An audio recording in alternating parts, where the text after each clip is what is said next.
Baik, di sini kita akan melakukan penata laksanaan fisioterapi pada spina bifida dalam skenario pasien adalah seorang anak perempuan yang berumur 44,5 tahun dengan myoleminongekel yang telah dioperasi pada L3. Pasien telah melakukan terapi selama 6 bulan, namun pasien belum bisa jalan sendiri, sering tantrum, dan menolak sesi terapi. Anak tidak kooperatif selama terapi diberikan. Terdapat kelemahan otot iliopsoas, otot aduktor hip, dan otot quadriceps femoris dengan nilai 3. Pasien menggunakan polipropilen TLSH KA Kavo. Bagaimana manajemen fisioterapinya? Mari kita lihat pada video kali ini.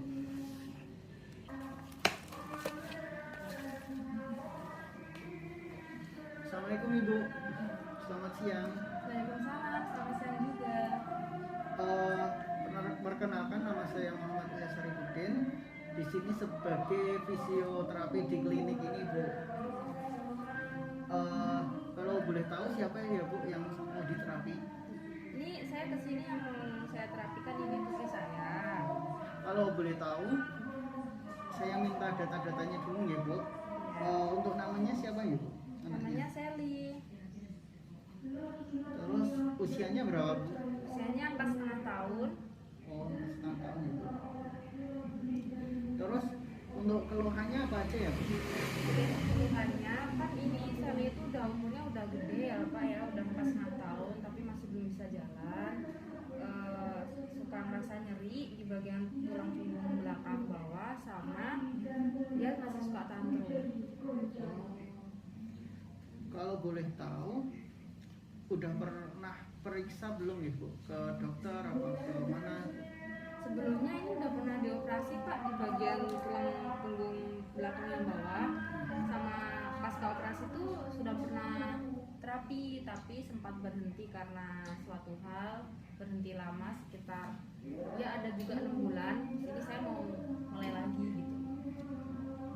Kalau boleh tahu kan tadi ada tantrum ya Bu? Iya. Tantrumnya pas apa saja ya Bu waktunya? Biasanya dia nggak mau disuruh makan, dia langsung tantrum, suruh tidur. Terus ketika dia punya mainan atau apa dirugi sama temennya dia langsung tantrum.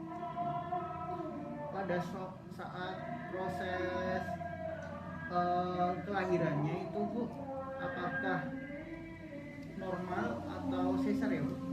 Untuk kelahirannya saya normal, tapi belum pada tepat waktunya. Soalnya 35 minggu itu saya udah melahirkan dan beratnya baru 2,3. Oh, berarti kelahirannya baru 35 minggu ya Bu? Iya. Pada saat mengandung Ibu, apakah Ibu merokok? Tidak, saya tidak merokok, tapi suami saya merokok. Apakah pada saat mengandung juga Ibu meminum obat-obatan? Iya, karena dari dokter disarankan saya minum obat anti depresan. Jadi saya hanya mengonsumsi obat itu saja. Baik Ibu, untuk data-datanya kan sudah saya catat. Nanti apakah diperbolehkan untuk memeriksanya pada hari ini Bu? Ya, dipersilakan Mas. Baik Ibu, terima kasih Ibu. Ya Mas, siap Pak, ya. Baik, untuk pemeriksaan kita melakukan vital sign dengan tekanan darah 90/60 dengan suhu pasien 36,4 derajat Celcius. Untuk frekuensi napas yaitu 27 per menit. Terus detak jantung 80 detak jantung itu 90 per menit. Baik, untuk selanjutnya kita melakukan pemeriksaan IPPA yang kita lihat dari inspeksinya. Untuk yang statis itu ada tonjolan pada L3-nya, terus terpasang polipropilen pada bagian tubuh pasien, pada lumbelnya. Selanjutnya anak terlihat lemas, terus anak belum bisa berjalan, anak merasa kelihatan menahan nyeri, dan untuk dinamisnya, inspeksi pada dinamisnya, anak datang bersama orang tua, terus terdapat kelemahan pada otot iliopsoas, terus otot aduktor, hip, dan quadriceps femoris. Dan untuk palpasi terdapat spasme otot pada bagian lumbelnya, dan untuk auskultasi tidak dilakukan karena untuk pernapasannya normal. Selanjutnya kita melakukan pemeriksaan gerak dasar aktif. Pasien kita tidurkan terlebih dahulu, lalu kita berikan mainan. Kalau pasien berusaha untuk mengambilnya seperti ini, berarti untuk gerak dasar aktif adalah normal.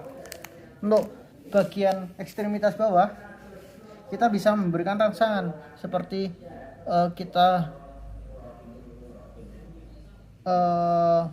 beri stimulus pada kakinya. Jika pasien bergerak, berarti untuk gerak dasar aktif pada pasien adalah normal. Selanjutnya untuk gerak dasar pasif, kita bisa melakukan mengangkat tangan pasien seperti ini, terus lalu menekuk seperti ini, dan jika ekspresi pasien tidak merasakan nyeri berarti normal dan full ROM. Sedangkan untuk bagian ekstremitas bawah kita bisa juga menekukkan kakinya, lututnya seperti ini, terus ke atas, ke bawah, tekuk kanan, tekuk kiri, dan jika tidak ada rasa nyeri juga full ROM. Dan untuk MMT-nya kita bisa melihat pasien, mencoba mengangkat pasien. Kalau bisa mengangkat seperti ini berarti bisa bernilai MMT 3. Sedangkan kalau pasien tidak bisa mendorong ke bawah seperti ini, karena pasien bernilai 3, pasien tidak bisa mendorong ke bawah, tidak bisa menahan tahanan. Baik, selanjutnya ini adalah pemeriksaan MMT yang dimana untuk muscle test, dimana terdapat 4 regio: fleksi, ekstensi, abduksi, dan juga adduksi. Baik, yang pertama untuk yaitu pada bagian fleksinya. Bagian fleksi kita lihat, nah kita uji coba dulu dari yang langsung yang ke berat. Itu coba adek dorong tangan saya ke atas. Oh, dia nggak bisa. Nah, sekarang kita nggak usah beri tahanan. Muncul kedua agar lebih mempermudah pemeriksaan pada muscle test tersebut. Sekarang adek coba angkat kakinya. Ya, berarti dia bisa melawan gaya gravitasi. Berarti jelas ini 3. Lanjut untuk abduksinya, adek set lying, set dimiringkan kakinya. Nah, diluruskan 1. Nah, sekarang dikeluarkan. Coba dorong tangan saya. Ternyata nggak bisa juga. Baik, saya lepas. Coba diangkat, dek. Oke, bisa. berarti kekuatannya juga 3. Itu melawan gravitasi. Selanjutnya adek coba tengkurap. Nah, kita minta tolong adeknya untuk buat tengkurap. Nah, buat tengkurap. Nah, selanjutnya coba adek lawan gerakan tangan saya, ternyata nggak bisa juga. Terus coba diangkat setinggi mungkin gravitasi, iya ternyata bisa. Ini untuk fleksi. Terus lanjut untuk ekstensinya. Nah, seperti itu untuk pemeriksaan dari muscle test, yaitu kita dapatkan untuk regio hip, yaitu kenapa pada iliopsoas psoas, terus bagian quadriceps femoris kita dapatkan hasil MMT 3, di mana dia adanya tersebut atau pasien tersebut hanya bisa melawan gravitasi tanpa ada tahanan. Selanjutnya kita melakukan pemeriksaan refleks. Di sini kita meminta pasien untuk duduk, lalu kita memeriksa itu pada bagian patelanya, lalu kita ketuk.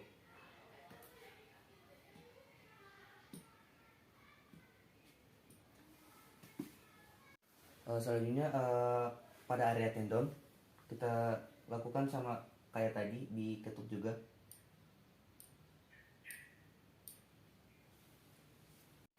Oke, Dik, untuk makannya kakak izin nanya ya. Untuk makannya apa dibantu, mandiri atau perlu bantuan? Masih perlu bantuan kak. Masih perlu bantuan. Kalau mandinya gimana? Masih perlu bantuan juga. Ya masih butuh bantuan. Untuk merawat diri seperti nyisir, terus yang lainnya apakah perlu bantuan atau gimana? Perlu bantuan juga, tapi kalau untuk nyisir bisa mandiri lah. Ya. Untuk berpakaian, baju, pakai celana Mandiri. mandiri. Untuk pakai celananya Perlu bantuan. perlu bantuan ya. Untuk buang air besarnya itu perlu bantuan apa mandiri? Kalau untuk buang BAB-nya BAB-nya masih perlu bantuan. Kalau buang air kecilnya Masih perlu bantuan juga. perlu bantuan. Pakai toilet Masih perlu bantuan juga. oke. Untuk pergerakan seperti gerak ke jalan seperti gitu gimana? Atau ngambil sesuatu? Masih perlu bantuan juga. Untuk gerak jalan itu kadang adanya pakai kursi roda atau berjalan atau bantuan orang lain? Kursi roda. Kursi roda. Terus untuk memakai tangga itu perlu bantuan sendiri atau gimana? Masih perlu bantuan juga. Masih perlu bantuan juga. Oke, terima kasih ya. Ya. Baik, selanjutnya inilah intervensi untuk dilakukan pada pasien. Yang pertama, kita melakukan SLR. Baik, SLR pada kaki kiri terlebih dahulu. Baik, bisa dilakukan seperti ini, saya handling terlebih dahulu. Oke, bisa dicontoh. Dan ketika anaknya rewel, mungkin karena masih anak-anak, itu kita bisa suruh mungkin sambil dia menonton video ataupun kita melihat apa permainan yang ada di gadgetnya ini. Nah, oke, bisa dilakukan.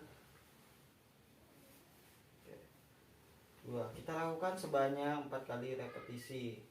Untuk kaki kiri sudah, selanjutnya kaki kanan. Dan ingat, saat kita melakukan intervensi pada anak, itu kita harus mengalihkan anak tersebut, entah itu dengan cara mengajak bermain, entah kita mengasihkan HP agar lebih mudah, ataupun berbicara dengan orang tuanya. Oke. Selanjutnya yaitu posisi bridging. Bisa posisi bridging. Nah, seperti ini ya. Anak ditahan sampai 4 detik karena ini masih anak-anak. Tapi kalau udah dewasa biasanya berapa detik? 1, 2, 3, 4, 6, 7, 8. Turunkan, naik. 1, 2, 3, 4, 5, 6, 7. Turunkan. Lagi sekali, 1, 2, 3. Turunkan. Ya. Selanjutnya mungkin kita bisa melakukan, karena dia MMT-nya 3, berarti bisa melawan gravitasi. Itu kita ajukan seperti itu. Lalu selanjutnya mungkin kita bisa pasien tersebut untuk mengangkat badannya sedikit. Bisa duduk deh. kakinya diluruskan, lalu mungkin yang kiri disilangkan ini ya. 1 2 3, bisa dia sambil diangkat sedikit. 1 2 3 4 5 6 8 ya. Selanjutnya yang kanan diangkat, bisa diangkat. 1 2 3 4 5 6 7 8 seperti itu. Selanjutnya mungkin kita bisa pakai side, yaitu dia bisa di miring badannya ya, luruskan, diangkat kakinya. Dan ingat selalu diajak main. Gimana kalau pokoknya kita ajak main dengan menggunakan HP. Nih, 1 2 3 4 5 6 7 8. Turunkan lagi. 1 2 3 5 6 7 8. Turunkan lagi. 1 2 3 4 5 6 7 8. Turunkan. Baik, yang sebelahnya. Baik. 1 2 3 4 6 7 8. 1 2 3 6 7 8. Lagi. 1 2 3 4 5 6 7 8. Atau selanjutnya kita bisa menggunakan massage pada anak tersebut. Massage ataupun tendon release itu untuk kita melancarkan pada daerah tendon, yaitu kelemahan juga. Yang pertama kita lakukan massage. Nah, ingat massage itu dari distal mengarah ke jantung. Nah, massage. Oke. Di massage. Oke. Oke. Mungkin itu saja untuk intervensinya. Assalamualaikum warahmatullahi wabarakatuh.